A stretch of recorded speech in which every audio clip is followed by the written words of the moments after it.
করণদিঘির মাটিতে আপনারা যে জমায়েত করেছেন তাতে বিজেপি আর সিপিএম এর কোমর ভেঙে গেছে। সিপিএম এখানে এসছে, আগের দিন আপনারা অনেকেই জানেন যে আমি সিপিএম করতাম, লাল ঝান্ডা পার্টি করতাম, গলায় এখনো লাল গামছাটা রেখেছি, লাল ছাড়িনি। অনেকে বললো দাদা তুমি লাল গামছা কেন রেখেছো, তুমি তো বামপন্থী ছিলে এখন তুমি ডানপন্থী হয়েছো। আমরা এই এলাকার যারা সিপিএম এর বন্ধু আছে বিনয়ের সঙ্গে অনুরোধ করব, আপনি যে বামপন্থার কথা ভাবেন আর মোহাম্মদ সেলিম আর হাজী শাহাবুদ্দিনরা যে বামপন্থার কথা বলে, দুটোর মধ্যে আকাশ পাতাল পার্থক্য আছে। আপনার বামপন্থা হচ্ছে দুবেলা দুমুঠো পেট ভরে খাবার, আপনার বামপন্থা হচ্ছে গরিব মানুষের বেঁচে থাকার অধিকার। আর সেলিম বাবু আর শাহাবুদ্দিন বাবুদের বামপন্থা হচ্ছে এসি ঘর থেকে বেরোবো না, এসি গাড়ি থেকে লড়বো না, আর নিজের সন্তানের জন্য ইংলিশ মিডিয়াম স্কুল খুলে ইংলিশ মিডিয়াম স্কুল ছাড়া অন্য কোথাও পড়াবো না, কোনো সমস্যা হলে শিলিগুড়ি নিউটিয়াতে গিয়ে ভর্তি করবো, সরকারি হসপিটালে যাব না। কোনটি আসল বামপন্থা? এরা যারা বামপন্থার কথা বলে এরা আসলে বামপন্থার নাম করে ভোগপন্থাতে বিশ্বাস করেছে। আর এ কথা গ্যারান্টি দিয়ে বলে যাচ্ছি, এই বাংলার মাটিতে মমতা ব্যানার্জির চেয়ে বড় বামপন্থী আর একজনও আপনি খুঁজে পাবেন না। এসো আলোচনা করি। আপনারা বলবেন এই কথা বললেন, এসো আলোচনা করি।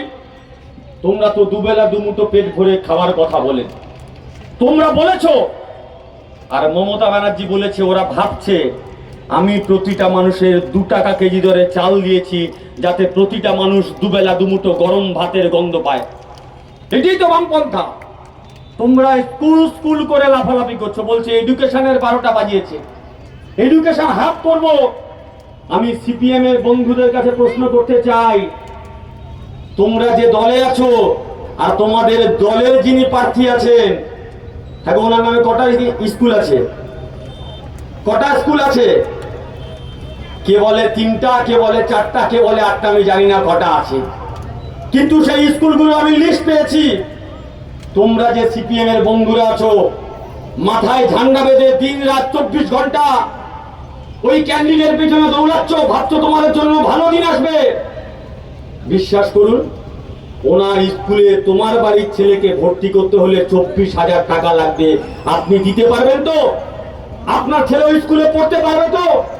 আর উল্টো দিকে দাঁড়িয়ে মমতা ব্যানার্জির সরকার, উল্টো দিকে দাঁড়িয়ে বিধানসভাতে দাঁড়িয়ে গৌতম পালরা বলেছিল এই বাংলার মাটিতে শুধুমাত্র দিদি স্কুল করলে হবে না, আমাদের যা বাজেটে বরাদ্দ হয়েছে তার 18%-এর বেশি ব্যয় করতে হবে। গৌতম পালদের কথা শুনে মমতা ব্যানার্জির সরকার বাজেটের 18%-এর বেশি স্কুল খাতে ব্যয় করেছে।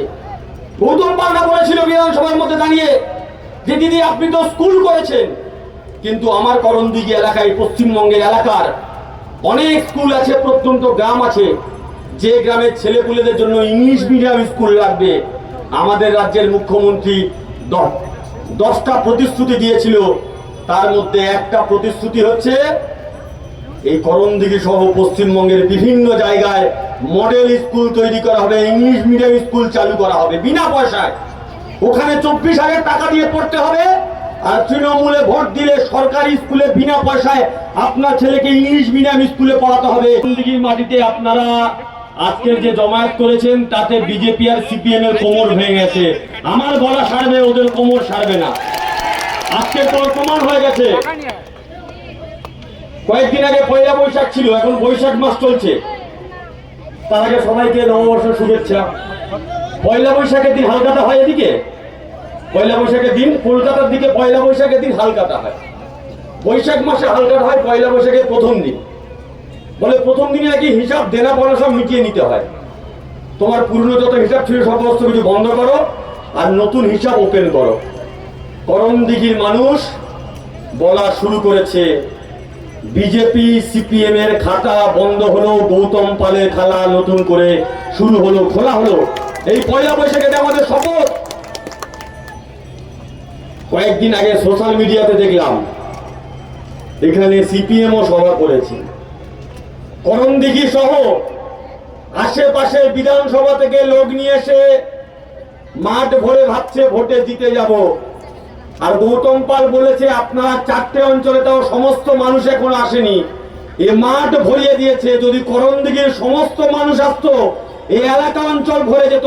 ফলে মাঠ ভরিয়ে তৃণমূলের কর্মীদেরকে যারা ভয় দেখাতে চায়, আমরা বলছি এখনো সময় আছে। সূর্য এখনো অস্ত যায়নি, এখনো সময় আছে।